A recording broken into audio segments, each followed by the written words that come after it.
Mexico City Reuters Lewis Hamilton may be just reaching base camp in terms of what he can achieve in Formula One if he does not suddenly walk away, according to former world champion Damon Hill.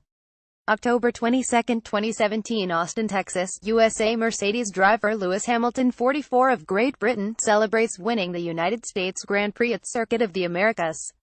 Mandatory credit. Jerome Myron, USA Today Sports. TPX images of the day. Mercedes driver is set to become Britain's first four-times world champion in Mexico City this weekend, with 2 races to spare. Hill, the 1996 world champion whose late father Graham won 2 titles in the 1960s plus the Indianapolis 500 and Le Mans 24 Hours race, hailed his compatriot as one of the all-time greats. "There's no question about that. His talent is spellbinding sometimes," he told Reuters. Retired triple champion and Mercedes non-executive chairman Niki Lauda said something about him being the greatest ever. "I can understand why he said that." Hamilton leads Ferrari's Sebastian Vettel by 66 points going into Sunday's race at the Autodromo Hermanos Rodriguez and need finish only 5th to take the championship. That would make him only the 5th driver to win 4 titles or more alongside Vettel and Francis Alain Prost and behind Argentina's Juan Manuel Fangio 5 and Michael Schumacher 7. The Briton has already taken some of Schumacher's records, including one last Sunday when he made his 117th front-row start, one more than the great German's career tally. Hamilton's 72 poles are a record, the Briton overtaking Schumacher's haul of 68 back in September at the Italian Grand Prix. He is now on 62 wins, 29 behind Schumacher's 91, a number that once seemed likely to stand the test of time but now looks vulnerable if Hamilton, 32, continues for 4 or more seasons and stays in a competitive car.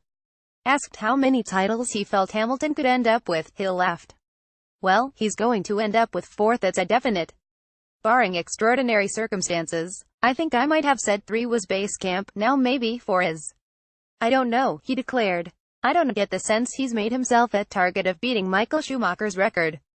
But this year all these records have been tumbling. He's passed these markers as if he didn't even know they were there. So he's got a lot in his back pocket at the moment." Avoiding burnout, Hill, now a television pundit for Sky Sports, was impressed with how Hamilton, who thinks nothing of flying to America in between races and leads a hectic social life, stayed fresh despite the pressure. He said Hamilton had matured as a driver, and could take credit for that, and was invincible when on form. "I think his life balance thing has been very important," he said. "He's been criticized, and I've questioned it at times, but I think what he's done is he's made sure he doesn't work so hard, he doesn't stress himself to the point of burnout. What's really impressive is that he sticks to what he wants to do. And that's very hard to do. You have to have confidence and a self-belief and maybe some sort of destiny that you have. He seems to have that." Hill recalled watching Hamilton at a wet and treacherous Suzuka, and marveling at what he saw. "I almost had my mouth open the whole time. Sometimes you see things and you think, I haven't seen that before. I haven't seen such control and such style and such confidence. And I think he is brimming with it right now," he said.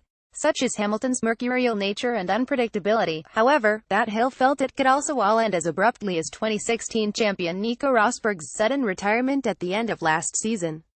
"In some senses he's got an artistic temperament, he doesn't appear to be someone who has a definite structure or a plan to his career," he said. "He maybe just one day will say, that's it, I've done it. I've peaked and I want to stop. It can become a little bit harder as you get older. He's got other interests, a lot more business stuff he likes to be doing, so maybe that distraction factor grows and the idea of doing it all again starts to wane a bit." Reporting by Alan Baldwin, editing by Ken Ferris. Standards. The Thomson Reuters Trust Principles.